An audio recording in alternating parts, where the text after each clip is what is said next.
শুনলাম এবার বানের জলে গ্রামটা ডুবে যেতে পারে। এই বৃষ্টিতে গাছের নিচে দাঁড়িয়ে এভাবে ভিজছো কেন? বানের জলে কতগুলো মাছের ঝাঁক ভেসে আসছে। আজ বেগুন দিয়ে ইলিশ রান্না করো।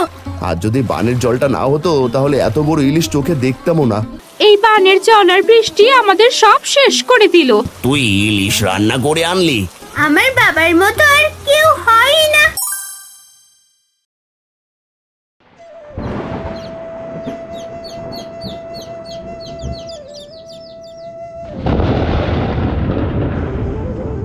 আজ মনে করেছিলাম কাঁথাটা সেলাই করে উঠবো, সেটা কেমন করে হবে? আকাশটা হঠাৎ এমন কালো মেঘে ঢেকে যাচ্ছে, বৃষ্টি এলো বলে। মা, তাড়াতাড়ি জ্বালানি আর মুরগিগুলো তুলে ফেলি।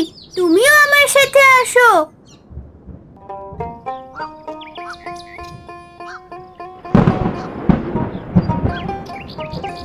এই রে, আকাশের অবস্থা ভালো নয়, তাড়াতাড়ি পা চালাই, নইলে শুকনো কাঠগুলো ভিজে যাবে।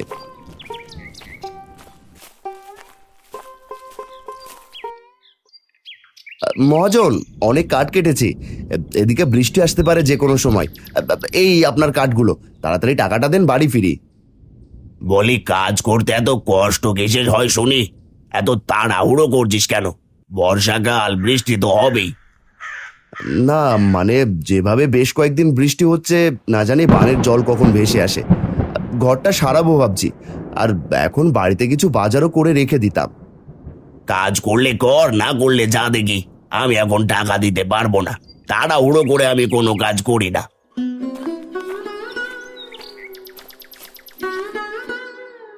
সে সারাদিন কাজ করে দুবেলা খাবার খাওয়ার জন্য। তুমি যদি টাকা না দাও তাহলে সে কেমন করে চলবে? হারানকে টাকাটা দিয়ে দাও গো। আরে, হারানের কাছে তো এমনিতেই টাকা পাবো। তুমি যখন বলছো ঠিক আছে গিন্নি, এই নে, আজকের টাকাটা রাখ। অনেক বড় উপকার হলো মহাজন, তবে এবেলা আমি আসি।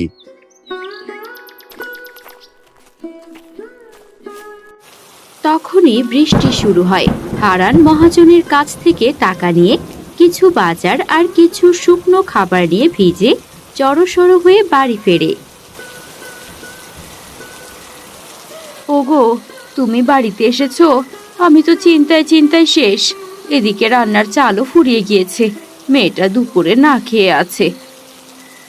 এই নাও গিন্নি, বাজার আর কিছু শুকনো খাবার। না জানি কখন বানের জল বাড়িতে চলে আসে, কাজ না করতে পারলে তো না খেয়ে থাকতে হবে, তাই এগুলো এনেছি।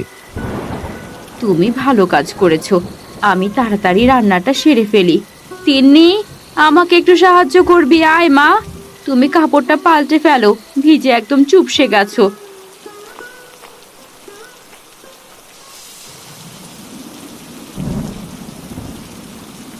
মা, জাল তো বারবার নিভে যাচ্ছে বাতাসের জন্য।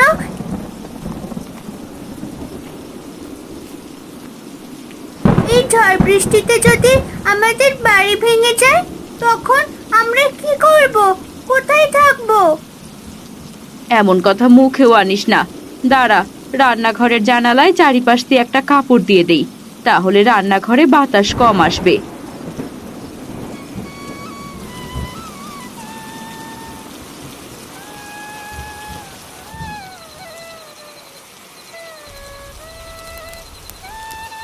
বাহ, তোমার মাথায় দেখি খুব বুদ্ধি।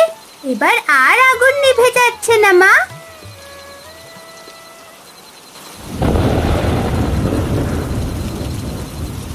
কি করি বলো দেখি, বৃষ্টির জল তো কমই হচ্ছে না, এদিকে বাড়িতে অল্প কিছু খাবার আছে।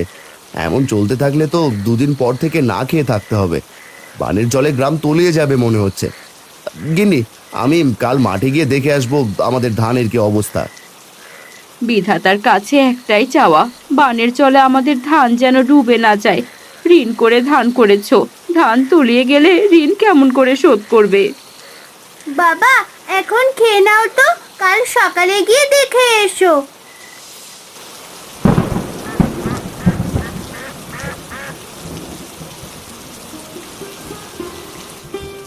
কি গো, বৃষ্টি তো কমছেই না দেখছি, এই বৃষ্টিতেই বেরোচ্ছ নাকি?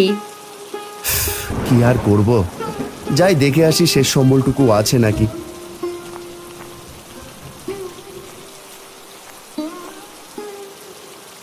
বাবা, এই নাও, ছাতাটা নিয়ে যাও, নয়তো বৃষ্টিতে ভিজে জ্বর করবে তোমার। তুই ঠিকই বলেছিস। গিন্নি, তাহলে আমি গেলাম।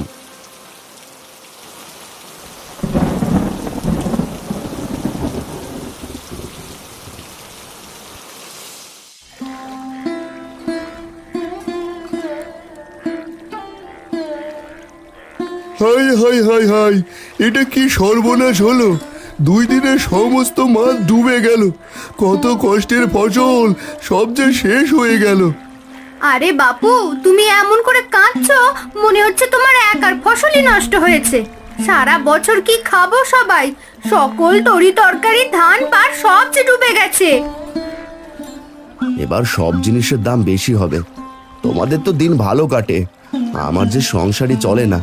আমি কেমন করে স্ত্রী সন্তানের মুখে ভাত জোটাবো বলো দেখি। কি আবার বৃষ্টি শুরু হচ্ছে? শুনলাম এবার বানের জলে গ্রামটা ডুবে যেতে পারে। তোমরা সবাই সাবধানে থেকো।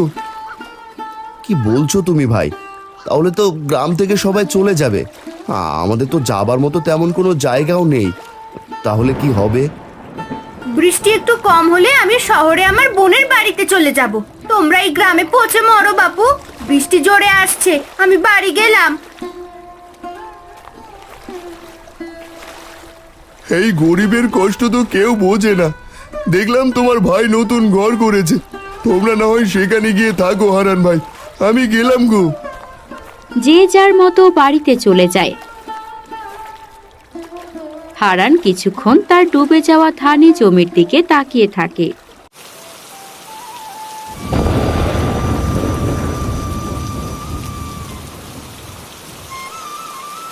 মা, এবার কি করব? কোথায় থাকবো আমরা? আমাদের ঘরের ছাউনি তো ভেঙে গেছে, জল পড়ছে চাল দিয়ে। ভয় পাস না মা, আমি তো আছি। তোর বাবা এক্ষুনি চলে আসবে। আমরা ওই গাছটার নিচে যাই, চল।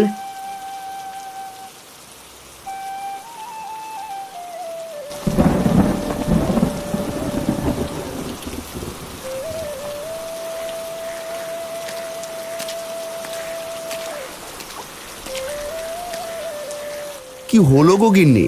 এই বৃষ্টিতে গাছের নিচে দাঁড়িয়ে এভাবে ভিজছো কেন? High high high high high, আমার শেষ আশ্রয়টুকুও ভেঙে গেল। ফসল সব জলের নিচে, কি করব এবার?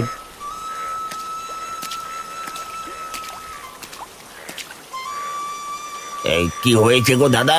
কি সেই শব্দ হলো? তোমরা ঠিক আছো তো? তিনিমা, ভয় পাস না মা, আমরা সবাই আছি। ভাই, আমার ঘরের ছাউনিটা ভেঙে গিয়েছে। তোদের ঘরটা তো কিছুদিন আগে সারিয়েছিস, বেশ শক্ত। আমাদের কিছুদিন জায়গা দিবি? না না, এটা কি বলছেন আপনি দাদা? 2 একের ভেতরে এমন চলতে থাকলে গ্রাম তলিয়ে যাবে। আমরা কোথায় থাকবো নিজেরাই জানি না। আমাদের বাড়িতে আপনাদের জায়গা দিতে পারবো না। তিনি ঠিক কথা বলেছে, আমাদের 2 রুম ঘর, আমি তোমাদের কোথায় জায়গা দেব? ভাই, ছোট মেয়েটার কথা ভেবে তোমার দাদা এমনটা বলছে। চিন্তা করো না, আমরা কোনো একটা ব্যবস্থা করে নেব। তোমরা ভিজো না, বাড়িতে ফিরে যাও। তুমি ঠিকই বলেছো ভাবি। ওগো চলো, মেয়েটা বাড়িতে একা আছে, তোমার দাদা বৌদি থাকার মতো ঠিক একটা ব্যবস্থা করে নেবে। ওগো, এবার আমরা কোথায় যাব? আমার অসময়ে তো নিজের ভাইও পাশে দাঁড়ালো না। বাবা, আমাদের তো অনেকগুলো কলা গাছ আছে। বানের জলে কলা গাছগুলো তো মারাই যাবে। আমরা বরং কলার পাতা আর গাছ দিয়ে আমাদের ঘরটা সারিয়ে নিই আপাতত। বাহ তিন্নি, তোর মাথায় দেখি খুব বুদ্ধি। ওগো, তুমি তাই করো, আর দেরি করো না। সবাই মিলে সাহায্য করলে তাড়াতাড়ি ঘরটা সারানো হয়ে যাবে। এই মুহূর্তে বৃষ্টির হাত থেকে বাঁচতে আমাদের এটাই করতে হবে। ঠিক আছে, আমি তবে তাই করছি। দেখো গিন্নি, এখানে দাঁড়ানো যাচ্ছে না, বানের স্রোতে ভেসে ঢুকছে। উঁচু জায়গায় গিয়ে দাঁড়াও, আমি কলা গাছ আর কলা পাতা কেটে কোনোভাবে ঘরটা সারিয়ে নিই। হারান বৃষ্টির মধ্যেই কলাপাতা আর গাছ কেটে আনে। এরপর চালে উঠে সুন্দর করে ছাউনি দেয় চারপাশে ঘিরে। বৃষ্টি একটু কমেছে, চালাটাও খুব সুন্দর আর মজবুত হয়েছে। বলি, এক পাশের বেড়া তো ভেঙে গেছে, মাটি দিয়ে ওই জায়গাটুকু উঁচু করি, আর মেঝেটাও। ঘর উঁচু হলে বানের জলে ঘরের ভেতরেও আর যাবে না। মা ঠিক কথা বলেছে, বানের জলে কত সাপ পোকামাকড় আছে, আমার তো ভয় করছে।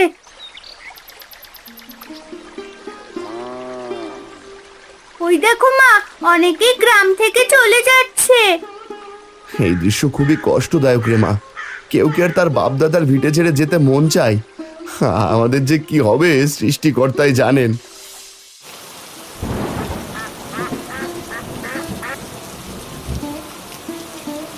গিন্নি, ঘরে যে শুকনো খাবার ছিল সেটাও শেষ। আমি কলা গাছের বেলা দিয়ে মহাজনের বাড়ি যাচ্ছি। পথঘাট নদী নালা সব তো বানের জলে ডুবে গেছে। যেদিকে তাকাচ্ছি সেদিকে জল আর জল। কেউ তো কোনো সবজিও বিক্রি করছে না। দেখি মহাজন কোনো ব্যবস্থা করতে পারে কিনা। বাবা, সেই কোন সকালে খেয়েছি, যা করো তাড়াতাড়ি করো, আমার যে ক্ষুধা পেয়েছে। শান্ত হ মা, না জানি গ্রামের সবাই কেমন আছে। ওগো, তুমি সাবধানে যাও, যেভাবে পানির স্রোত আসছে। ভাগ্য ভালো তুমি সেদিন ঘরটা উঁচু করেছিলে আর আমি মাচা বানিয়েছিলাম, না হলে আমাদের ঘরে আজ পানি থাকতো।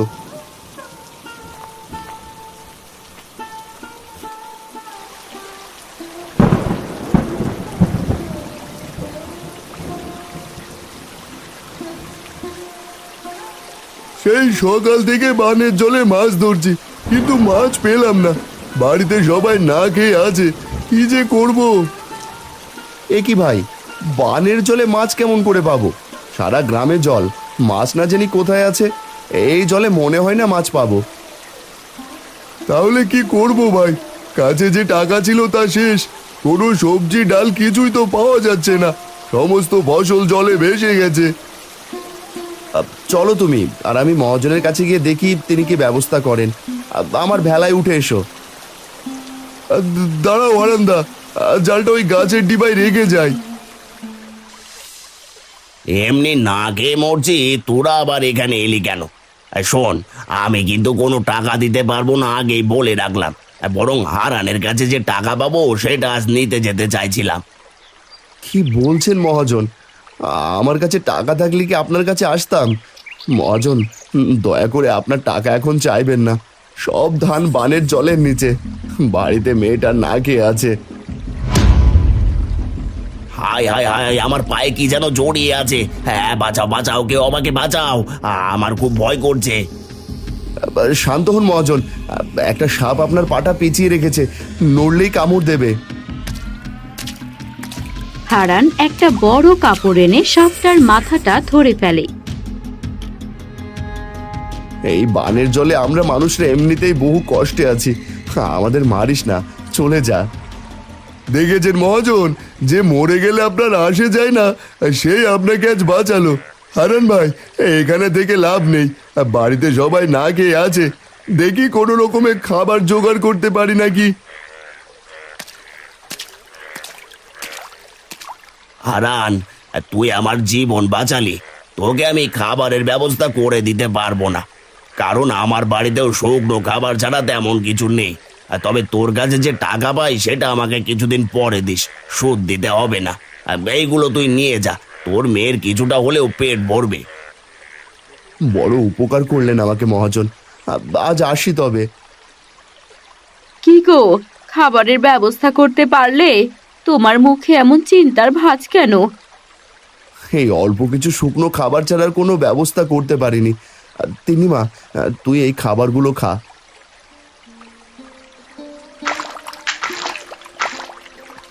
ওগো, ওই দেখো, বানের জলে কতগুলো মাছের ঝাঁক ভেসে আসছে। আমি জাল এনে দিচ্ছি, তুমি মাছগুলো ধরে ফেলো তাড়াতাড়ি। তাড়াতাড়ি ঘর থেকে জালটা নিয়ে এসো, বানের জলে ভেসে চলে যাবে মাছের ঝাঁকগুলো। মালতী জাল এনে দেয়।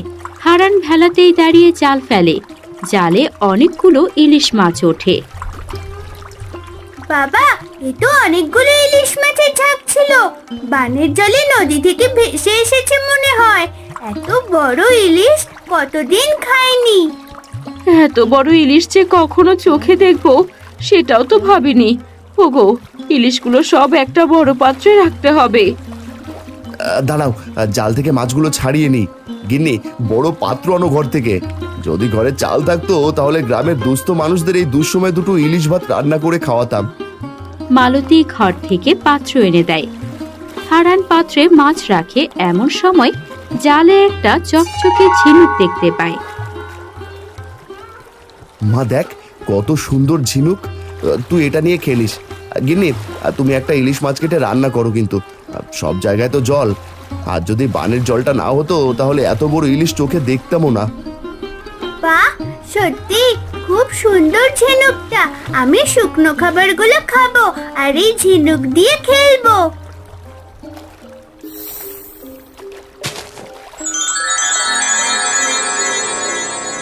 ওগো, এত আলো কোথা থেকে আসছে?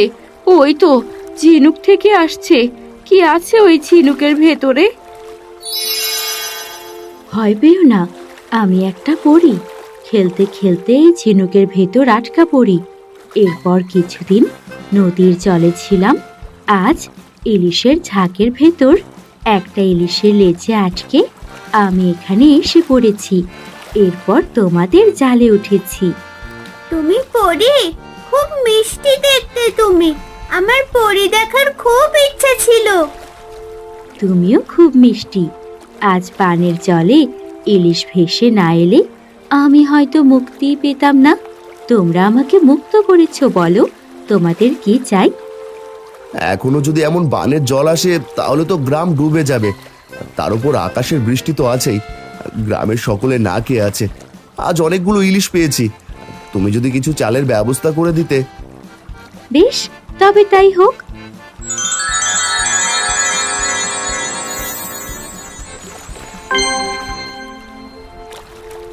এই হাড়ি থেকে যত চাউল নাও না কেন, এই হাড়ির চাউল শেষ হবে না। তুমি চাইলে এখান থেকে চাউল নিয়ে ব্যবসাও করতে পারবে, তবে সৎভাবে তোমাকে ব্যবসা করতে হবে। আর এই নৌকা দিয়েছি, যতদিন বানের জল থাকবে ততদিন সবাইকে খাবার দিয়ে তুমি সাহায্য করবে। বানে ভেসে আসা ইলিশ ঝাঁক ধরেছ, সেগুলো বহুদিন চলে যাবে। তুমি বড্ড উপকার করলে পরি। আমি আসি, তোমাদের কথা সারা জীবন মনে থাকবে। তুমি আবার এসো কিন্তু। তুমি অনেক ভালো গো। তুমি অনেক ভালো। বিদায়। ওগো, আমাকে তো অনেক মানুষের জন্য রান্না করতে হবে। কোথায় রান্না করি বলো দেখি? কলার ভেলা এখানে বেঁধে দিচ্ছি। কলার ভেলার উপরে চুলা বানিয়ে রান্না শুরু করো। আমি হাঁড়ি থেকে চাল নিয়ে ধুয়ে দিচ্ছি। বানের জলে ভেসে আসা ইলিশের ঝাঁক আমাদের ভাগ্য বদলে দিল।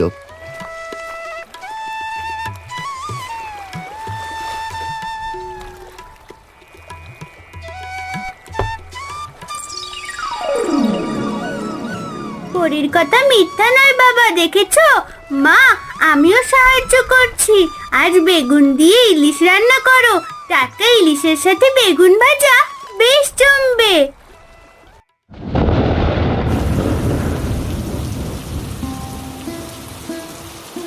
গিন্নি, এভাবে আর কদিন যাবে? আমরা না হয় না খেয়ে থাকতে পারবো। মেয়েটার কি হবে? আমিও তাই ভাবছি। এই বানের জল আর বৃষ্টি আমাদের সব শেষ করে দিল। কোথাও যে বেরোবো তারও কোনো উপায় নেই।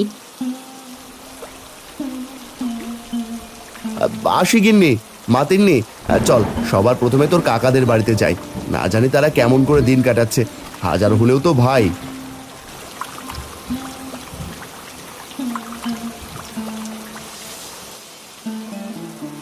ওকে কাকা, তুমি কাকির পাশে এমন করে বসে আছো কেন?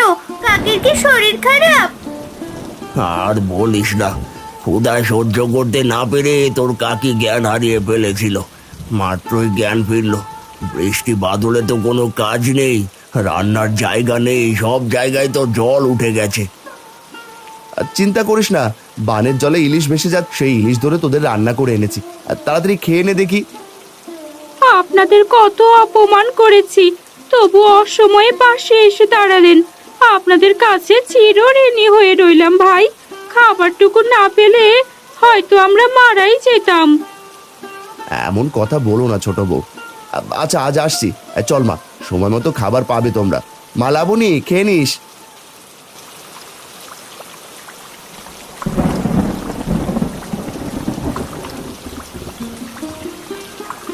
কিরে ভাই, এখনো মাছ ধরছো দেখে এই বৃষ্টিতে ভিজে?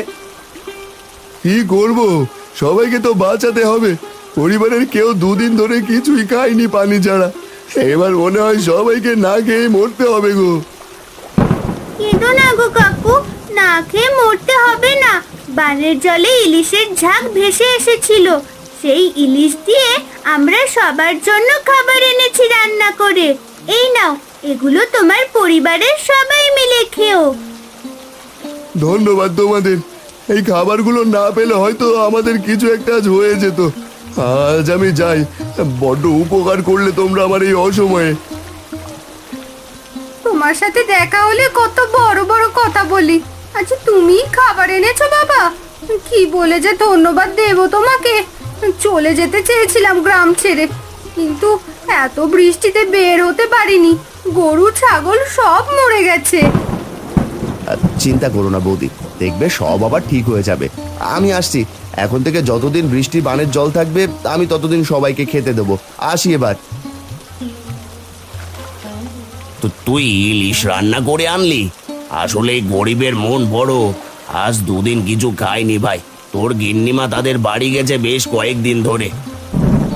বিপদে আপদে মানুষ মানুষের পাশে দাঁড়াবে, এটাই তো নিয়ম মহাজন। আপনি কত সময় কত কটূক্তি করতেন, আমি কিছু মনে করিনি। আজ আপনাকে এই দুর্দিনে সাহায্য করতে পেরেছি, এতেই আমি ধন্য। তোর উপর আজ আমি অনেক খুশি হয়েছি। সত্যিই তুই মহৎ। এই জন্য তো বলি, আমার বাবার মতো আর কেউ হয় না। আমার বাবা আমার হিরো।